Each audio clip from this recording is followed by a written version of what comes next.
I literally thought that it was the end for me. Right. And thank God they dropped me so that I didn't get shelved. More and more, the work is all in the artist's hands. And the artist has to get themselves from 1 to 5, and the label can get you to 5 to 10. That is a very different person you're looking at.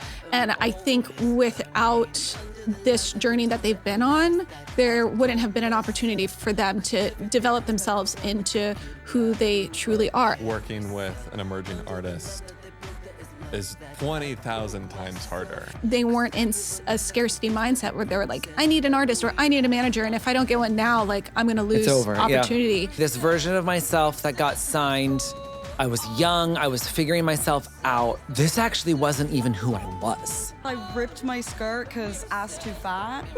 Hey, that's a good problem to have. We like kissed on stage. By accident. By accident. Again and again and again and again, I am still Hello! Welcome to Unfamous, the podcast where we talk about the art of collaboration. I'm Justin Tranter. I write songs and it's fierce. This is Morgan Stuart, my co-creator, who is a genius and a lesbian. And we are doing these little mini episodes where we kind of do our like favorite highlights from episodes of the past. Yeah. And this episode was so awesome and so cool because it is our most viewed episode. And what brings me so much joy about that is with Valencia Grace and Kyle Stuart, Morgan's brother, who's a manager. He manages, is on the management team for Duran Duran and a bunch of awesome people. But Valencia Grace is a new artist that he is helping build from the ground up. And what made me so excited that this was our most viewed episode is that it's clear that people have such a curiosity about how the fuck you start a career in music business specifically, because I'm a songwriter, so lots of people are coming here for the mysteries of the music business. But in any sort of creative industry, starting a career is so hard.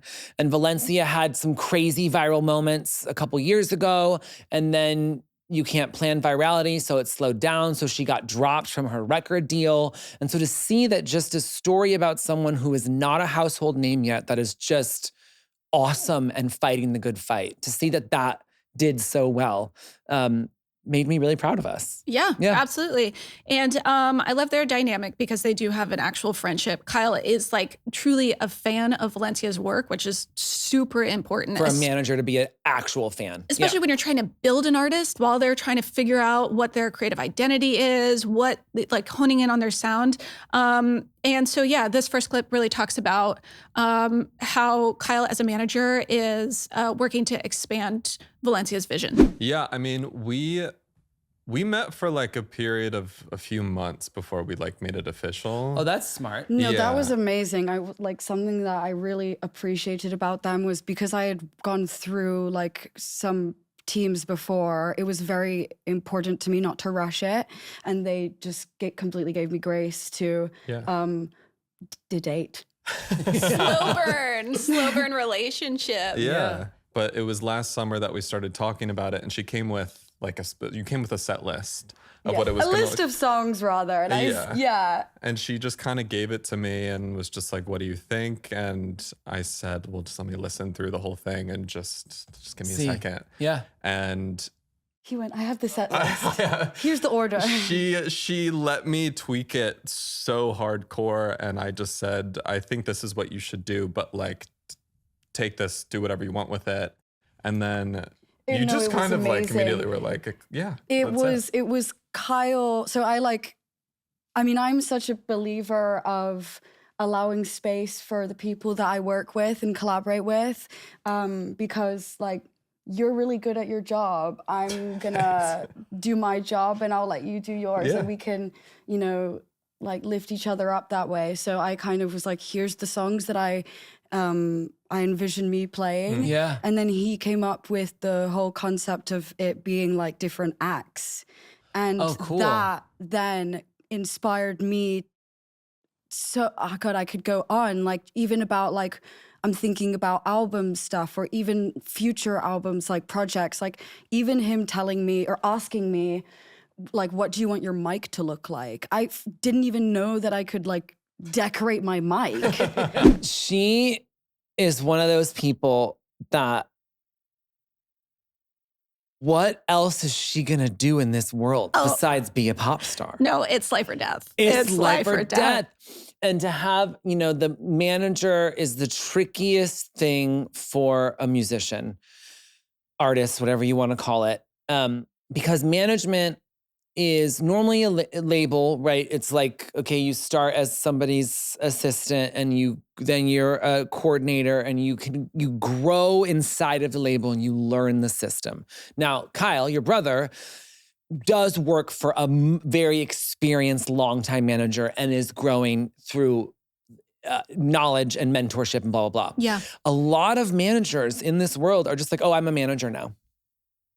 Yeah. And it is the trickiest everything about the music business is the Wild West and is creepy and odd for the most part. Managers are normally the oddest and weirdest and least trustworthy of all of it because it's just, you just decide, I'm a manager today. Yeah. And Kyle's doing it the right way, coming up through a company and blah, blah, blah. But there is very many people out there who just saw someone online and went, oh, I'm going to try to make money off of them. I'm a manager now. Yeah. And by the way, Wendy Leister is his boss from Vegas Entertainment. And she is somebody who, like, she's a woman who has been managing one of the biggest bands ever, Duran Duran, like came up through some really tough decades. Like, she's brilliant. She is really tough, but she also still has this like poise and this softness. And I mean, he's learning a lot. Also, Kyle would never work for a man. So she's like perfect for him. But yeah, I think it is really interesting also because like for a manager, for an artist like this, like Valencia is a creative who likes creative input from other people. She's very conceptual, very creative. Which was really surprised to me. Right. Someone who looks like that to go on a podcast, you would assume wants no input. No, from anyone else. She's very collaborative, really cares about what other people think. Even the way she is with her fans, like it's very inclusive. Like Valencia is creating a world and she's inviting everyone into it, but still has discernment. Like I work with both of them. I've worked on music videos with Valencia, and there have been times where the director has deferred to me for an answer to a question. And she was like, oh, don't you think you should be asking me that? And I was like, yes, bitch. Speak up. Yeah. Like, I love it. So there is like a level of discernment and intelligence while also being like hyper collaborative with people, which I think is very exciting. But also, not all managers are creative. And it's just like figuring out, like if you're an artist looking for a manager, or if you're a manager looking for an artist, it's like figuring out like you need to know what you want out of the other to really understand, like, is this going to be a good match? And I think that's why it's so cool that they weren't in a scarcity mindset where they were like, I need an artist or I need a manager. And if I don't get one now, like I'm going to lose opportunity. Like, thank God they took the time to make sure they were a match. And like, they're really evolving and developing something great together because of it. Yeah. Our next clip actually goes into why emerging artists are harder to manage than established artists. Working with an emerging artist is 20,000 times harder. There isn't a specific sort of sheet of your roles and responsibilities for management. You're wearing so many hats. And, because Duran has been around for like over 4 decades now, in terms of the creative, they're already established creatively, so I didn't really have much input there at all. But there was a moment on her tour in DC, we played at this venue called Songbird, which is this really cute venue. And that show was kind of a hot ass mess. No, not gonna but lie. it was amazing. I like bent down one too many times. I ripped my skirt because ass too fat. Hey, that's a good problem to have. We like kissed on stage. By accident. By accident. I'm like trying to rip her skirt off for her because it's hanging on by a thread. I can't get it off, and like. Or no, it was. But you come on to help me with my guitar because you know, I was born with, you know, I was very lucky with my genes and have been given this lovely head of hair. However, putting on a guitar strap, yes. So I have Kyle help me, and I said, okay, well, if you come on stage, you always have to like give me a little kiss before you go. And then there was one in DC when we both accidentally looked at the right time and we kissed on stage and everyone went, ooh. So that is amazing. a big difference of managing an emerging artist. Oh my God, if I did that to Simon Le Bon, I think I'd literally just die. Yeah, I just think this is really interesting because, of course, like managing any type of artist is going to be really tough. But like, especially with an emerging artist, there are all these things you're trying to figure out. You're also trying to state their case to people who don't even know who the fuck they are Right, yet. never heard like, the name, never heard a song. why Yeah. you should care. But then also it's like, there probably isn't money. So like you're very close emotionally, physically, personally, like you're crammed in a van together going on tour. This type of shit is going down. The manager is also now like the seamstress and the stylist, like, Yep. you know, during that mishap The on stagehand. stage. Yep. And then they're also like hilariously in a playful way embarrassing each other, you know, with the kiss on stage and people are making noises. And yeah, I mean, it's not easy. It this has nothing to do with management, but it reminds me of a story. I used to be in a band, studying Precious Weapons, and we were playing a show in oh my God, some really small Montgomery, Alabama. How was that? Shouldn't have been there. I was in full makeup, 6-inch heels, and I wore my outfit that night was a priest's collar. And it's like a little like dickie. It's like a priest dickie. I don't know if anyone's ever seen one, but it's like, so it's like the thing that you think of, like the black with the little white sticking out, but then there was like a dickie. Yeah. Open back, because you put a shirt over it. But no, honey, I was just serving open back. I was really thin. It was pussy.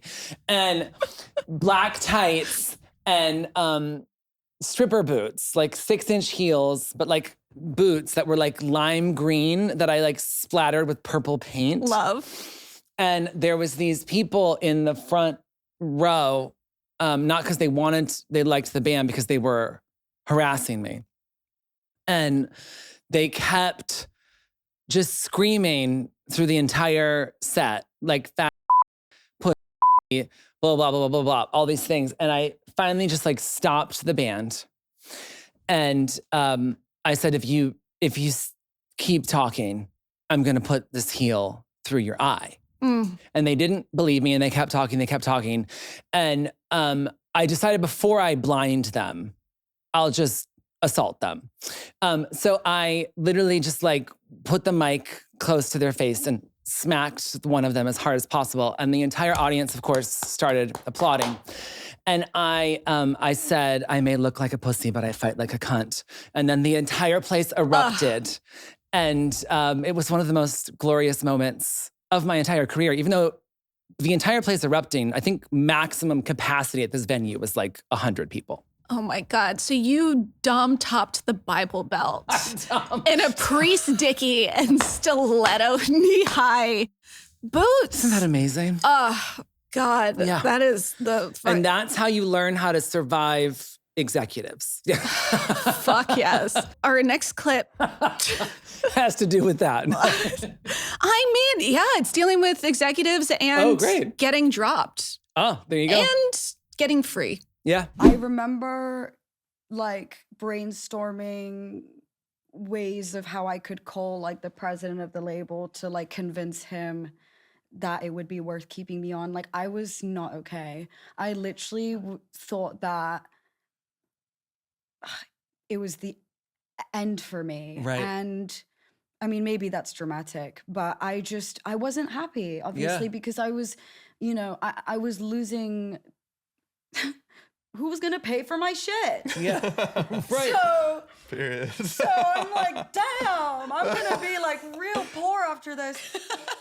And then I literally, like, thank God they dropped me so that I didn't get shelved. They like respected me enough as an artist to let me free, because they very well could have been like, okay, but let's just place a bet on Valencia and let's keep them in the label. And then it's like, you can't release anything, you can't do anything. So I'm very happy, but at the time it was absolutely terrifying. But the good news was that I had lawyers that were able to argue a sum of money that would that was, because if you're signing an artist, I was 17 when I was signed, and so the whole like purpose of giving an advance is so that you quit your coffee job or your job at like Tesco's. So they hire you, so they give you an advance so that you quit your jobs, and then when they drop you, yes, you're an artist, but like, come on, you like have no job, and you have no income, and also depending on where you are in your career. And I was able to argue a sum of money, being like, I deserve, like, you need to let me go with something. And so it was that money that I took myself to New York, and then stopped working with my management. What a little fucking genius. Genius. I think I said this in the episode. I've never heard of someone like getting like a fucking severance when they're dropped from a label. I mean, it's like really impressive that them and their team figure that out. It's like really, really, really impressive. Hello, I am Justin Tranter, songwriter and host of Unfamous. And between the long studio sessions, filming, traveling, and all of the other pieces that come with making music for a living, I know how easy it is to let work take over everything. Sometimes I'm a proud workaholic, but workaholism has its downfalls. I've definitely have periods where I'm so focused on what needs to get done that taking care of myself becomes the thing I keep pushing down on the list. And the funny part is, when you're already stressed and burned out, finding support can feel like a whole other job. You have to figure out who's taking new patients, who takes your insurance, and who actually feels right for you. That's why I love what Rula is doing. Finding a therapist is hard enough, but finding one who actually takes your insurance, that's where most online therapy platforms fall short. Many don't work with insurance at all, which means you're stuck paying the full cost out of pocket or paying for an expensive monthly subscription. Rula does things differently. They partner with over 100 insurance plans, making the average copay just $15 per session. That's real therapy from licensed professionals at a price that actually makes sense. And Rula isn't just about affordability. They help you find an in-network therapist who's actually aligned with what you need. They consider your goals, preferences, and background to provide you a curated list of licensed therapists. With a network of over 15,000 therapists and psychiatrists nationwide, you can find personalized care and the right therapist for you. And appointments can be available as soon as tomorrow. Thousands of people are already using Rula to get affordable, high-quality therapy that's actually covered by insurance. Visit rula.com/unfamous to get started. That's RULA.com/unfamous. You deserve mental health care that works with you, not against your budget. Thousands of people are already using Rula to get affordable, high-quality therapy that's actually covered by insurance. Visit rula.com/unfamous to get started. That's RULA.com/unfamous. You deserve mental health care that works with you, not against your budget. It is such an important lesson of everyone in the music business who's trying to be in the business thinks a record deal is the golden ticket, is the lottery ticket, is a winning lottery ticket. More and more and more and more and more, the work is all in the artist's hands, and the artist has to get themselves from 1 to 5, and the label can get you to 5 to 10. And that's daunting and it's exhausting, but it's also so freeing, because really it's like, okay, no, this is up to me. You know, I'm deeply involved in a couple new up and coming artists' careers, and it's just like the labels they're on are so excited about them and so passionate. But it's like, are you going to get up every day and figure out a new way to post about yourself and a new way to sell yourself to the internet? Because if the label does it, the fans fucking know. And it smells like bullshit and it doesn't travel. It gets no views. The difference between when you know the artist just picked up their fucking phone and did something versus there was a whole team paid to make a TikTok, it is like you can see night and day in the views. Absolutely. And, you know, if you go back and listen to Valencia's music from when they were on a label or like watch the music videos, the music is great. It is. But that is a very different person you're looking at. And I think without this journey that they've been on, there wouldn't have been an opportunity for them to develop themselves into who they truly are as a non-binary person, as this type of like visual representation of who they are as an artist now. I mean, I don't know. Maybe the label would have been open to it, but also it's like, well, that's not what they invested in, and you're not big enough to just suddenly make this jarring change. Completely. So it's like, you know, now there's this just new era of Valencia, this like highly conceptual world that they're building. And it's, you know, that needed to happen. So if you're dropped, if you get that label deal and you're dropped, it doesn't mean the end of your career. It's just the beginning of a new chapter. Of artists who found themselves creatively after getting dropped and then became superstars is shocking. Like most of them, Katy Perry, Chappell Roan, Lady Gaga, the list is much longer than that. Yeah. It's endless because there's something about like, okay, this version of myself that got signed, I was young, I was figuring myself out. This actually wasn't even who I was. And that's why it wasn't working. That's why it wasn't connecting. And then you get dropped and it's terrifying, but then it goes, okay, fuck it. I'm on my own now. You know, like a song I wrote with Chappell when she was dropped is called My Kink is Karma. And her going to make that video for My Kink is Karma, you can see it's her figuring out like this explosion of creativity of like, oh, right, fuck it. This is who I am when I go and make a video for free with my friends. Yeah. This is what I do for free with my friends. Oh, this is who I am. Yeah. So the moral of this clip is get a label, let them drop you, get severance, and then go on your own creative journey. Get a sugar daddy, let him die, and then take the money and eat, pray, love. You know what I mean? I just like, you know, it's a crime against humanity that Anna Nicole Smith never had a pop career. Next clip. Next clip. No, she did do a music video, My Heart Belongs to Daddy. Yeah. Oh, yeah, she did. And she scats in it. Oh, my. Well, you know what? We should do a whole episode just on Anna Nicole Smith. Yeah. And about just like media domination. Yeah, what's her lesbian assistant? Let's get her on. Okay, and the next clip is about artistic identity and what inspires you and what makes you unique and different. I love Shrek the musical. Did you play Shrek? No. Because you said you played all the male roles. I played Fagin. Wait, Which is that his? No, wait, that's an Oliver. Lord Farquaad. Yeah. I was like, there's a character named What'd you call me? This podcast is over. No, see, I was Fagin, who was the You were male Lord? I was Lord Farquaad. I was on my knees. Oh my God. How old were you playing Lord, what's his name? Farquaad? Farquaad. What'd you call me? Oh my God. I was under the age 11. Oh my God. Yeah.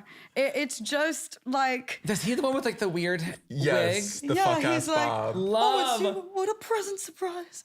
He's like, walks on his knees. So while you were playing the Lord, you were like, that's it. I'm going to make music till the day I fucking die. And it was actually like, okay, so maybe I'm just really really inspired by Shrek the Musical. There's the version, like the original version that of like the Broadway, like the first show. It's on Netflix, I think, or at least it's on YouTube. And I love it because it's a story about someone who feels different and they don't have any friends. Yeah. And they meet like other freaks, and that was me. Yeah. I was eating my lunch at school for a period of time with my, like, in the bathroom with my feet up, like Hiding. Yeah, it was fucking embarrassing. No, that's fabulous. I think anyone who had friends like before they were 16 is not cool. I mean, that's just a fact. Yeah, and I think it's like, you know, we're talking about like things that you love in childhood, and like this is a silly conversation, but it goes into something like deeper, like, you know, their emotional blueprint of just like they connected with the fact that you know, there's a character who was isolated, felt different, and it's like really informed how they approach their creativity and tap into their own internal world, and like there's a pride in it. Yeah. You know? Well, I also think too, like when I say if you had friends before 16, there's no way you're cool now. What I actually mean is like if you had friends like in normal life, if Right. you had friends because you were doing Shrek the Musical, you're cool now. If you had friends because you were like, you know, in debate club in 3rd grade, you're cool now. Like, I think any of us who had to find friends in weird little passions. Yeah. Like all of my, when I finally had friends, it was because I was doing a musical. You know, like I think that that's the fucking coolest part about art is that we are all the outcasts and the losers and the geeks when we're young, and then we all end up becoming the rulers of the world. Oh yeah, You know, I mean, the actual presidents were probably popular in school, but that's why presidents suck. I mean, the artists, the art that we all worship is made by people who were not popular. yeah, I mean, like look at the golden age of New York in the 80s, with like the gaggle of like freaks and artists who came together and built something that we still talk about to this day. Yeah. And I love that, you know, Valencia just really honors what they truly love, and you see how they're building their niche, you know, fan base, because it's just like they're truly connecting over the things that they share. Right. Valencia's deep love of being a theater geek as a kid. Now she's like a goth high fashion theater geek, but she's still a fucking theater geek. Oh yeah, Yeah. I love it. On to our last clip, which is about how, you know, managers should really be obsessed with the artists they represent, and that virality is not a business plan. What I would say is to the managers that if you are not 1,000 million% passionate about the artist, do give them the grace to go and find someone who is, because then you are unfortunately going to waste each other's time. And you need to, what I've learned is that the only times that it really starts to work is when the people around you and who you put as your team are like as invested in it as you are. And you have to think, or I think about Valencia Grace not anymore being just me, but like we are all Valencia Grace. Yeah. And it's like if you as a manager are ready to take on the role of like being an artist or like helping this artist out. Yeah. And I didn't honestly know that you could have like such talented management. Wow. So I think you just have to trust your intuition. But Yeah. again, it's the manager's job to not commit if they're not 100% passionate. I really love that point a lot, because especially in our current world where everything moves so fucking fast, and a manager might go after an artist, a writer, a producer because one thing is going viral. Right. But we all know that unfortunately virality is not a business plan. Yeah. So if you're not obsessed with that artist, writer, producer, whatever they do, when that virality falls off, if you aren't obsessed with the art that they're making, Yeah. you're not going to do your job well. Yeah. Because you were just showing up because something was exciting. Totally. But now that something might not be exciting in 4 months. And if you aren't obsessed with us, get the fuck away. Absolutely. Yeah. Another thing that makes me think of as somebody who was the artist, Yeah. who was the performer, the singer, the blah, blah, blah. And now I'm on the other side of the business. I tell my manager friends and my record label executive friends all the time, a month for you is a year for the artist. Yeah. Because you have other clients, you have other things you're thinking about. All that artist is thinking about is when the fuck is my next single dropping? When is my next tour starting? When am I shooting my next video? And they're just sitting there, even if they have a day job and they're going and they're driving Uber, blah, blah, blah. While they're driving that fucking Uber, all they are thinking about is when is my next release date? While the manager and the label have 10,000 other release dates that they're planning for other people. Yeah. And it's not only does the manager and the label and all these people that sign up to help an artist's dreams come true, not only do they have to be a super fan, they have to remember that all the artist has is their art. They aren't working on 7 other albums like you are. Right. And that like you have to be telling an artist to just wait. Oh my God. Unless you have a perfect fucking reason why their single got pushed back 6 weeks. Right. And there might be a good reason, and that's fine, but you better explain that reason like fucking Shakespeare. Mm-hmm. Or like you can't, we're the creative, the pure artist, whatever your job is in art, all we have is our art. You know, I even say as a songwriter, I'm writing for so many different people. I can be so excited about Selena's next single. Yeah. But if it gets pushed back 6 months because she's going to film, well, I have other songs. Yeah. It is what it is. The artist only has that release. Yeah. And yeah, it's like, I just think when things do need to be pushed or the person you represent like needs to be patient, like that person is going to be, because they are so hyper-focused on their career and the relationship you have with them, they're going to be able to tell if you care or not. Yep. And I mean, it's just, why would you want to invest your time and money into somebody who eventually is going to realize this isn't going to work because you don't give a shit in the way I need you to. It's Yeah. a waste of each other's time. Yeah. You know? No, and I think too, it's so common in so many, you know, in my world as a hit maker, lots of us start publishing companies and sign up and coming writers. And my roster at my publishing company is very small because if I'm going to sign you, the reason you're signing to me and not just directly to a major publisher is because you are going to write songs with me. I'm going to bring you in, not just book sessions for you without me, which I will do too, but also I'm going to write with you, to mentor you, to give you direct access. And because I've been on the other side, Yeah. where you're signed to someone and you're not given access and you're not given attention, I take it so serious that I have to tell my team all the time, like, no, we can't sign that person. We can't sign this person. I don't have enough time to give them. They might be the next biggest hit maker, but in my current calendar, I don't have time to write with them. And a lot of business people think I'm being crazy and I need to go and get more and more and more. And I'm like, no, my worst nightmare is signing someone and then like not writing with them. I love that because you're like really giving them the opportunity to show off their skills, but also hone it and develop that. And Yeah. I mean, as someone who's one of the biggest hit makers in the industry, I mean, that's the golden fucking ticket right there. It is. And Yeah. it's a two-way street. You know, if a writer doesn't put in their part, I can't drive myself crazy. Yeah.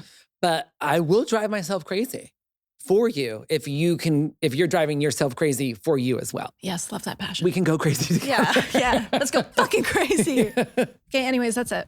Love it. I love Valencia. I love Kyle. And I love that they were both so honest about how fucking hard it is to break a new artist. But they were honest about how hard it is, but they're still hopeful. They're still positive. That's the only way you survive in any entertainment field. Yeah. Yeah. Fair. Know that it's awful, but stay positive. Yeah. It's horrible. Good luck. It's horrible. Good luck. Yep. Hello, everyone's favorite part of every podcast where we say, please follow and subscribe to this podcast wherever you listen so you don't miss future conversations. And also, pretty please take a cute little second to rate the show.